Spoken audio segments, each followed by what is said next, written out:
हिंदवी स्वराज्याचे सरसंस्थापक छत्रपती शिवरायांना मानाचा मुजरा करतो. भारतीय राज्यघटनेचे शिल्पकार भारतरत्न डॉक्टर बाबासाहेब आंबेडकर यांना मानवंदना अर्पित करतो. पुणे पुस्तक महोत्सवाच्या या उद्घाटन सोहळ्यामध्ये मंचावर उपस्थित असलेले माझे सहकारी सन्माननीय चंद्रकांत दादा पाटील, मेधाताई कुलकर्णी, मिलिंदजी मराठे, राजेशजी पांडे, ज्येष्ठ लेखिका अरुणाताई ढेरे, कुलगुरू राजेशजी गोसावी, आचार्य पवन त्रिपाठीजी, सन्माननीय युवराज मलिकजी, सोमनाथ पाटीलजी, डॉक्टर किरण ठाकूरजी, विशाल चोरडियाजी, डॉक्टर प्रमोद रावतजी, भाग्यश्री मंथाळकर, कृष्णकुमारजी गोयल, केशवजी उपाध्याय, विनय चौबे, राजेंद्र भोसले, प्रसेनजीत फडणवीस, संजय चाकडे, आनंद काटीकर, मंचावरील सर्व मान्यवर, समोर बसलेले सर्व लोकप्रतिनिधी आणि सर्व मान्यवर, भगिनी आणि बंधूंनो, मला अतिशय आनंद आहे की पुणे पुस्तक महोत्सवाच्या या दुसऱ्या पर्वामध्ये देखील आज उद्घाटनाकरता मी उपस्थित आहे. खरं म्हणजे राजेशजी, आपले प्रमोदजी महाजन नेहमी असं म्हणायचे की सूज्ञ माणसाने एकाच कार्यक्रमात दोनदा जाऊ नये. कारण दोनदा गेल्याचा प्रॉब्लेम असा तयार होतो की तिथे गेल्यानंतर तो जे मागच्या वेळेस बोलला तेच जर बोलला तर लोक म्हणतात बघा याच्यासोबत सांगायला काहीच नाही, हा दरवेळी तेच ते बोलतो. आणि त्यापेक्षा वेगळा बोलला तर म्हणतात काही तत्वच नाही, मागच्या वेळेस वेगळं बोलला ना आता वेगळं बोलतोय, त्याच्यामुळे हा व्यक्ती काही ठीक नाही. आणि म्हणून ते असं म्हणायचे की एकाच व्यक्तीने एकाच कार्यक्रमात दोनदा जाऊ नये. पण हा कार्यक्रमच इतका चांगला आहे की मला म्हणावं असं वाटतं मी पुन्हा येईन, मी पुन्हा येईन, मी पुन्हा येईन आणि दरवर्षी येईन. फक्त या कार्यक्रमाच्या निमित्ताने माझी एक तक्रार आहे, तुम्ही इतक्या चांगल्या पुस्तक महोत्सवात मला बोलवता, फिरवता, पुस्तकं देता, वेगवेगळ्या प्रकारची विचाराची मेजवानी मिळते, पण त्याच वेळी समोर खाद्य महोत्सव देखील सुरू असतो. त्याच्याकडे तुम्ही पाहत देखील नाही, मला तो रस्ता देखील दाखवत नाही, तो मांडव देखील मला पाहू देत नाही. पुढच्या वेळी हा देखील अन्याय दूर करा आणि पुस्तक महोत्सव पाहून झाला की मग खाद्य महोत्सवाकरता थोडा वेळ रिझर्व ठेवा. पण मला खरोखर या गोष्टीचा अभिमान आहे की जी आमची महाराष्ट्राची सांस्कृतिक नगरी आहे, जी आमची विद्यानगरी आहे, आपण असं म्हणतो ना की एखादी गोष्ट it belongs to that city, तसं मला असं वाटतं की हा पुस्तक महोत्सव इट बिलॉंग्स टू पुणे. ही पुण्याची खऱ्या अर्थानं मला असं वाटतं की पुण्यापेक्षा उपयुक्त अशा प्रकारचं दुसरं शहर हे असूच शकत नाही. आणि पुणेकरांनी वेगवेगळे रेकॉर्ड करून हे दाखवून दिलंय की हा केवळ पुस्तक महोत्सव नाही आहे, तर पुणेकर ज्ञानाकरता, पुस्तकांकरता कशा प्रकारे त्या ठिकाणी उत्साहित आहेत, तो उत्साह या माध्यमातून आपल्याला पुणेकरांनी दर्शवलेला आहे. आणि म्हणून तमाम पुणेकरांचं मी मनापासून अभिनंदन करतो. आणि विशेषतः शांतता पाळून पुस्तक वाचणारी जी पुणेकर आहेत त्यांचं अतिशय मनापासून मी अभिनंदन करतो की त्यांनी एक नवीन संस्कृती या ठिकाणी सुरू केली. आणि मराठे साहेबांनी जी अपेक्षा व्यक्त केली आहे की केवळ पुण्यात शांतता पाळू नका, संपूर्ण महाराष्ट्रात वाचनाकरता शांतता पाळा, जरूर अशा प्रकारचा प्रयत्न आपण पुढच्या काळामध्ये करू. कारण युवराज मलिकांशी माझं यापूर्वी देखील बोलणं झालं की हा महोत्सव पुण्यापुरतं मर्यादित ठेवायचा नाही आहे, महाराष्ट्रातल्या सगळ्या प्रमुख शहरांमध्ये आपल्याला हा पुस्तक महोत्सव न्यायचा आहे. आणि सर्वीकडे ही जी काही विचारांची मेजवानी आहे ही पोचली पाहिजे, हा प्रयत्न आपल्याला निश्चितपणे करायचा आहे. त्यांनी आताच मला सांगितलं की मुंबईचा महोत्सव ठरलेला आहे, लवकरच नागपूर असेल, नाशिक असेल, संभाजीनगर असेल, सगळीकडे अशा प्रकारचा महोत्सव हा आपण घेऊ.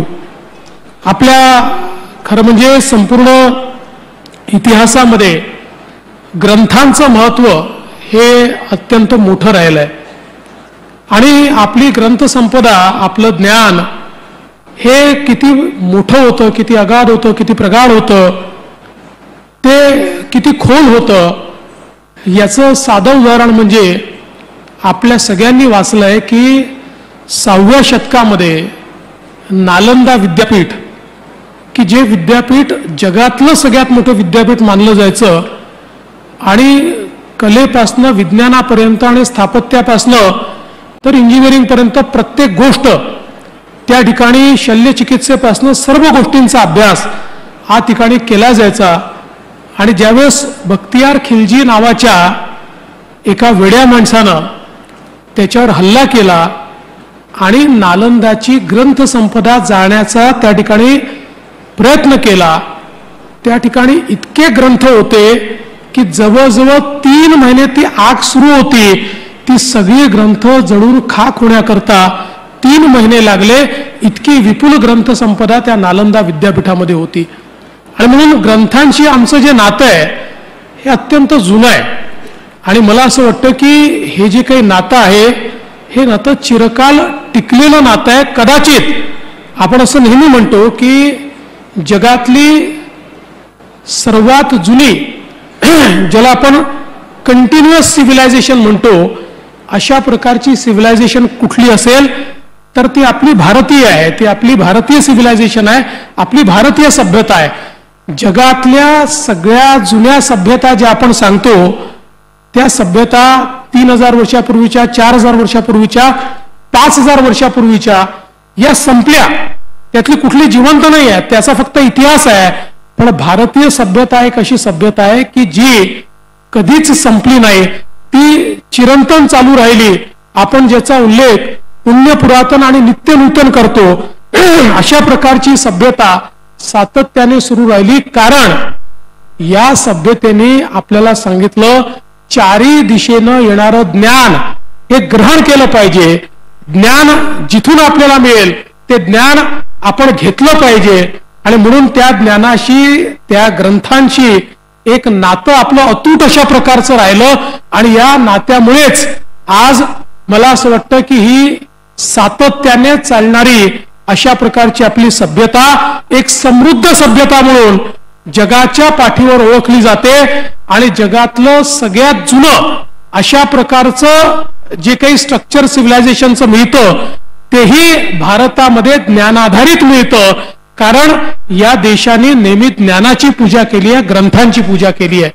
आणि म्हणून मला असं वाटतं की आजही जेव्हा तेवढ्याच प्रेमानं ग्रंथांचा मागोवा घेताना, पाठपुरावा करताना आपल्याला नवीन पिढी पाहायला मिळते, त्यावेळी अनेक वेळा निराशावादी प्रश्न जो निर्माण होतो की ग्रंथ जगतील का, मला असं वाटतं त्याचं उत्तर आमची नवीन पिढी देते. त्याचं उत्तर हा पुस्तक महोत्सव देतो. या पुस्तक महोत्सवात येणारे आमचे तरुण देतात, जे या ठिकाणी येऊन पुस्तक विकत घेतात आणि ती पुस्तकं वाचतात. मला असं वाटतं की जोपर्यंत समाजामध्ये सृजनशीलता आहे तोपर्यंत पुस्तकांचं मरण कधीच होऊ शकणार नाही. कारण ती सृजनशीलता ही आपल्याला विचार देते, ती आपल्याला नवाचार देते. ती सृजनशीलता आपल्याला खऱ्या अर्थानं उद्युक्त करते दुसरा विचार ग्रहण करण्याकरता, नवीन विचार ग्रहण करण्याकरता. आणि म्हणूनच अनेक वेळा जेव्हा हा प्रश्न तयार होतो की आता आजच्या डिजिटल जगामध्ये किंवा इन्फॉर्मेशन टेक्नॉलॉजीच्या जगामध्ये आमच्या ग्रंथांचं काय होईल, मला असं वाटतं की त्याचं उत्तरच हे आहे की शेवटी आजही आमची जी ग्रंथसंपदा आहे, आमचे जे विचार आहे, ते विचार हे खऱ्या अर्थानं सृजनशील मनातनच तयार होतात.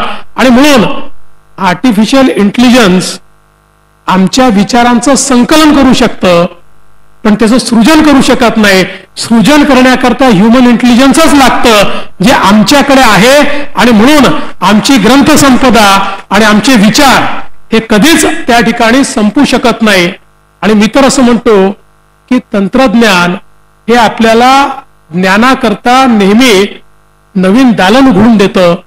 आज आपल्याकरता एखाद्या भाषेतलं पुस्तक हे अतिशय प्रसिद्ध झाल्यानंतर ते जर वाचायचं असेल तर आपल्या भाषेमध्ये त्याचा अनुवाद होण्याची वाट पाहावी लागायची.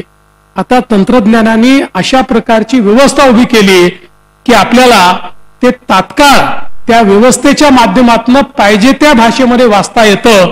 म्हणजे तंत्रज्ञानाने ज्ञान कमी केलेलं नाही, उलट ज्ञानाची दालनं ही आपल्याकरता मोठ्या प्रमाणात उघडलेली आहेत. आणि कदाचित फॉर्मॅट्स बदलले असतील, पद्धती बदलली असेल, पण वाचन आणि ती संस्कृती ही मला असं वाटतं कधीच संपू शकत नाही. आणि आपल्यालाही समाजाला सृजनशील ठेवायचं असेल, विचारवंत ठेवायचं असेल आणि समाजामध्ये आमची जी मूल्य आहेत ती मूल्य तशाच प्रकारे जिवंत ठेवायची असतील तर वाचन संस्कृती जिवंत ठेवणं ही काळाची गरज आहे. आणि त्याकरता अशा प्रकारचे जे महोत्सव आहेत आणि विशेषतः नॅशनल बुक ट्रस्ट यांनी ज्या प्रकारे हे कार्य केलेलं आहे, मी खरोखर नॅशनल बुक ट्रस्टचं अतिशय मनापासून अभिनंदन करतो. आणि ज्या प्रकारचे तुम्ही गिनीज रेकॉर्ड या ठिकाणी तयार करतायत, मला असं वाटतं वेगवेगळ्या प्रकारचे एक्सपर्ट असतात, तसे आमचे Rajesh Pande Guinness book of world रेकॉर्डचे एक्सपर्ट झालेले आहेत. कुणाला जर एखादा रेकॉर्ड करायचा असेल तर तो कसा करायचा राजेशला विचारलं की राजेश तो नक्कीच करेल. त्यामुळे काही दिवसांनी Guinness book of world record मध्ये एक नवीन कॅटेगरी तयार होईल, सर्वात जास्त रेकॉर्ड करणारं शहर, आणि ते शहर असेल माझं पुणे शहर. अशा प्रकारची अवस्था ही जी आज आपल्याला पाहायला मिळते खरोखर सुखावह आहे, अतिशय चांगली आहे. आणि आमची सगळी तरुण पिढी या पुस्तकांकडे त्यांचा ओढा पाहिल्यानंतर मला देखील अतिशय आनंद होतोय. मी आपल्याला एवढंच आश्वस्त करतो की या सगळ्या उपक्रमाला पुढे नेण्याकरता शासन म्हणून जी काही आपल्याला त्या ठिकाणी आवश्यकता असेल, आपल्या पाठीशी शासन म्हणून आम्ही निश्चितपणे उभं राहू. आणि आता ज्याचा उल्लेख युवराजजींनी केला की आपल्या सगळ्यांकरता एक किती आनंदाची गोष्ट आहे की इतक्या वर्षानंतर मराठी भाषेला अभिजात भाषेचा दर्जा हा त्या ठिकाणी मिळालेला आहे. आपली मराठी अभिजात झालेली आहे. आपली मराठी ही वैश्विक भाषा होतीच, पण आपल्याला आता ती खऱ्या अर्थानं एक प्रकारे त्याला राजमान्यता देण्याचं काम हे माननीय मोदीजींनी केलेलं आहे. त्यामुळे आपली सगळी मराठी भाषा बोलणाऱ्यांची जबाबदारी ही आता वाढलेली आहे. ती जबाबदारी आपण समजून घेऊया. आपली वाचन संस्कृती, आपलं साहित्य हे सगळं जपण्याचं काम आपण सगळे लोक मिळून करूया, एवढीच या निमित्ताने अपेक्षा व्यक्त करतो. पुन्हा एकदा या संपूर्ण उपक्रमाला अतिशय मनापासून शुभेच्छा देतो आणि पुढच्या वर्षी मी पुन्हा येईन एवढं सांगून माझे 2 शब्द संपवतो. धन्यवाद. जय हिंद, जय महाराष्ट्र. मनापासून धन्यवाद.